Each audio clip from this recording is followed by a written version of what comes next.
कहानी के शुरू में हमें एक लड़की दिखाई जाती है जिसने नकाब पहना हुआ था और अस्तबल से घोड़ा चोरी करने की कोशिश कर रही थी। तभी उसके पास रॉबिन नाम का एक लड़का आता है और उसे पकड़ लेता है। उससे पूछता है तुम यहाँ क्या कर रही थी, और उस लड़की से उसका नाम भी पूछता है। वो बताती है कि मेरा नाम मैरियन है। मैरियन जब नकाब उतारती है तो जैसे ही रॉबिन उसको देखता है, पहली नजर में रॉबिन को उससे प्यार हो गया था और मैरियन भी उसको पसंद करने लगी थी। जिसके बाद ये दोनों साथ रहने लगते हैं। इनकी जिंदगी बहुत अच्छी गुजर रही थी। तभी एक दिन रॉबिन को चर्च की तरफ से एक खत मिलता है। उसको चर्च के लिए जंग में जाना होगा, अरेबियन के खिलाफ लड़ना होगा। अब रॉबिन भी लड़ने के लिए तैयार था क्योंकि वो बहुत अच्छा तीरंदाज था। उसको तीर चलाना बहुत अच्छे से आता था। मगर जाते हुए वो मैरियन से कहता है कि तुम मेरा इंतजार करना, मैं वापस जरूर आऊंगा। अब जब ये अरेबियन के खिलाफ लड़ रहा था, जंग में था, तो एक आदमी इस पर हमला कर देता है। इससे पहले कि वो रॉबिन को मारता, उसका एक साथी उसे बचा लेता है। रॉबिन इस जंग में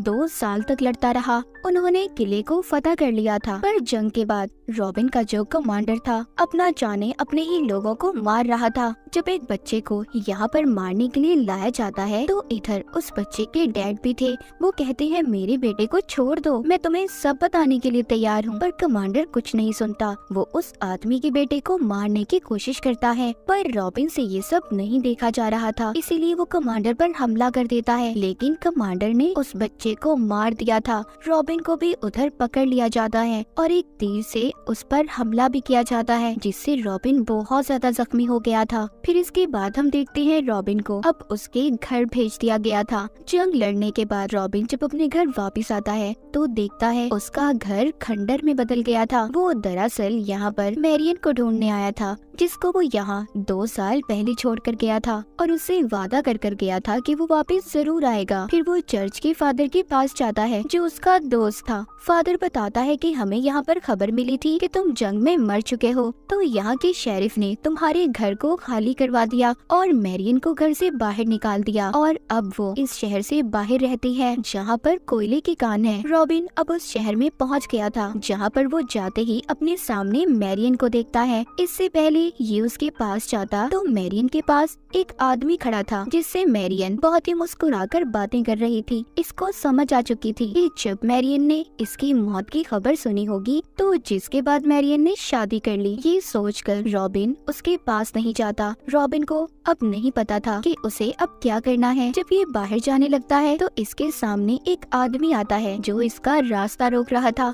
ये वही आदमी था जिसके बेटे को रॉबिन ने बचाने की कोशिश की थी। वो आदमी कहता है क्या तुम जानते हो यहाँ के जो लोग अमीर हैं वो बहुत अमीर होते जा रहे हैं और जो गरीब लोग हैं वो गरीब होते जा रहे हैं। ये बताकर वो आदमी रॉबिन को अपने साथ ले जाता है। जिसके बाद हम एक शेरिफ को देखते हैं जो इस शहर का लीडर भी था। वो सब लोगों को बता रहा था कि हमें जंग के लिए और भी ज्यादा टैक्स को बचाना होगा। यहाँ पर मैरियन भी अपने हस्बैंड के साथ थी। उसका हस्बैंड कहता है कि हम पहले भी तो इतना टैक्स देते हैं पर इस बात से शेरिफ को कोई असर नहीं होता। यहाँ पर मैरियन को ये पता चल गया था कि रॉबिन जिंदा है। वो रॉबिन को देख लेती है। इस बात की उसे खुशी तो थी कि रॉबिन जिंदा है, पर कहीं न कहीं उसे गम भी था कि आज वो रॉबिन के साथ नहीं है क्योंकि वो रॉबिन से आज भी प्यार करती थी। उधर ही हम रॉबिन को देखते हैं जो उस आदमी के साथ था जिसके बेटे को इसने बचाने की कोशिश की थी और इसे यहाँ के बारे में सब कुछ बताया था। वो आदमी अब रॉबिन का दोस्त बन चुका था। रॉबिन का दोस्त उसे कहता है हमें इस बात का पता लगाना होगा कि टैक्स का पैसा कहाँ से आता है और कहाँ ले जाया जाता है। तभी वहाँ पर मैरियन भी आती है जो रॉबिन से मिलना चाहती थी। जब ये उससे मिलने जाता है तो रॉबिन का दोस्त इसे रोक लेता है। कहता है नहीं, तुम नहीं जाओगे। मैं नहीं चाहता कि हमारे प्लान का किसी को भी पता चले,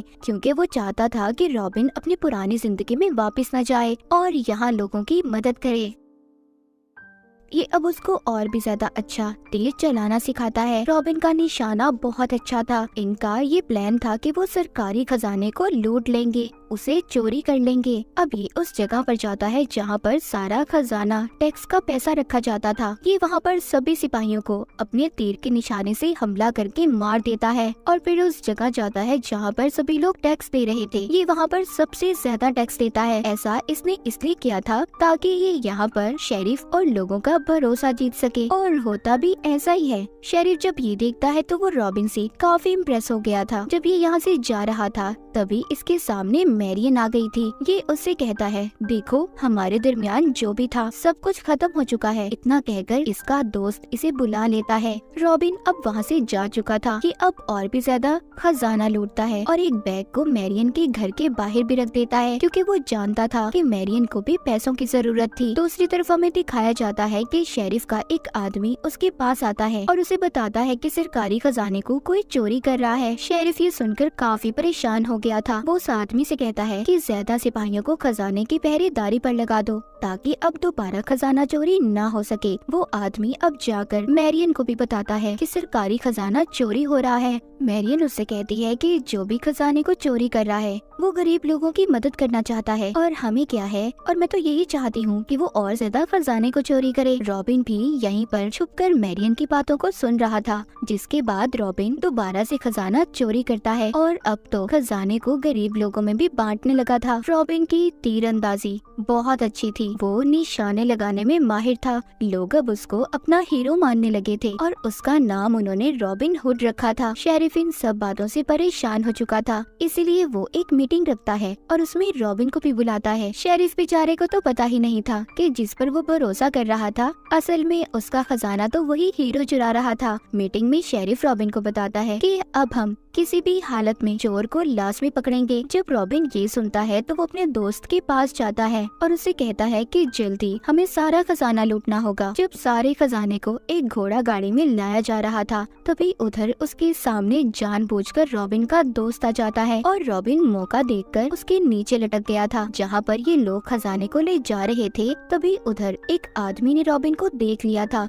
सब इस पर हमला कर देते हैं, लेकिन वो तो बहुत ही अच्छा तीरंदाज था। वो सभी लोगों को मार देता है।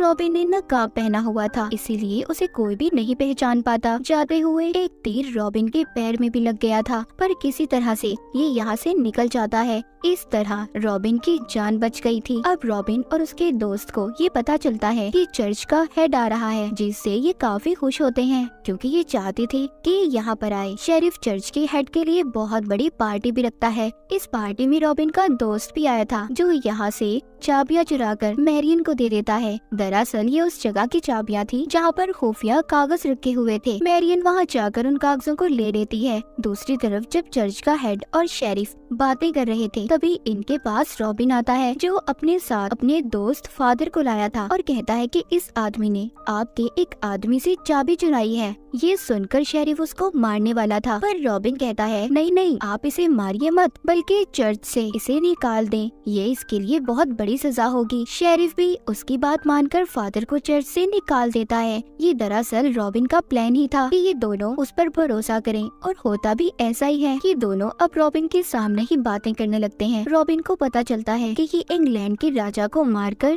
सब कुछ अपने हाथ में लेना चाहते हैं और इसके लिए इन्होंने अरेबियंस की भी मदद ली थी। शेरिफ चर्च के हेड से कहता है कि मैं अपने सिपाहियों को शहर से बाहर जो लोग रहते हैं उधर भेजूंगा। उनके पास जितने भी पैसे होंगे वो सबको लूट लेंगे।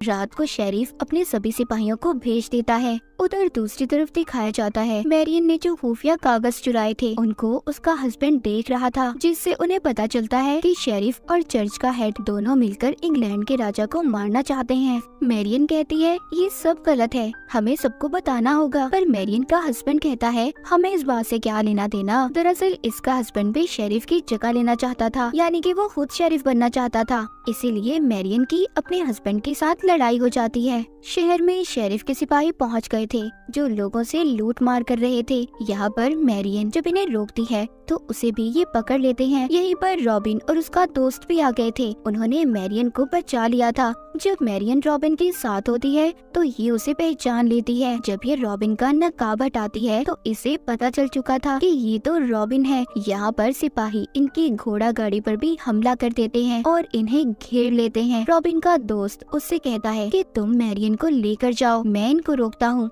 और खुद शेरिफ के सिपाहियों से लड़ना शुरू कर देता है। पर सिपाहियों ने रॉबिन के दोस्त को पकड़ लिया था। उसको शेरिफ के सामने पेश किया जाता है। जब शेरिफ उससे रॉबिन हुड का पूछता है जो लोगों का हीरो था, ये शेरिफ को कुछ भी नहीं बताता। बाहर मैरियन का हस्बैंड सबसे कह रहा था कि हमें यहाँ से जाना होगा, पर तभी उधर रॉबिन आता है जो अपना नकाब उतारकर सबको दिखाता है। दरअसल कोई भी रॉबिन को नहीं जानता था। वो सबको शेरिफ और चर्च के हेड की चाल बताता है। कहता है हमें शेरिफ के साथ लड़ना होगा, हम जुल्म के खिलाफ लड़ेंगे। मैरियन का हस्बैंड भी उससे हाथ मिलाता है। फिर रॉबिन अपने दोस्त फादर के पास जाता है जिसको इसकी वजह से निकाल दिया गया था। उससे माफी मांगता है। वो इसको बताता है कि शेरिफ का खजाना सुबह चर्च में आने वाला है। जब खजाने को सुबह लेकर जा रहे थे तो रॉबिन उन सिपाहियों पर अपने लोगों के साथ हमला कर देता है। वहाँ पर जो नदी थी उसमें एक बहुत बड़ा धमाका होता है। जिस घोड़ा गाड़ी में खजाना जा रहा था वो नीचे गिर जाती है। रॉबिन के आदमी अब उस खजाने को कश्ती में जमा कर रहे थे। यहीं पर रॉबिन को एक तीर भी लग गया था। मैरियन उस तीर को निकालती है जिसे ऐसा करते देख उसका हस्बैंड देख रहा था। वो ये समझ गया था कि इन दोनों के दरमियान कुछ न कुछ तो है।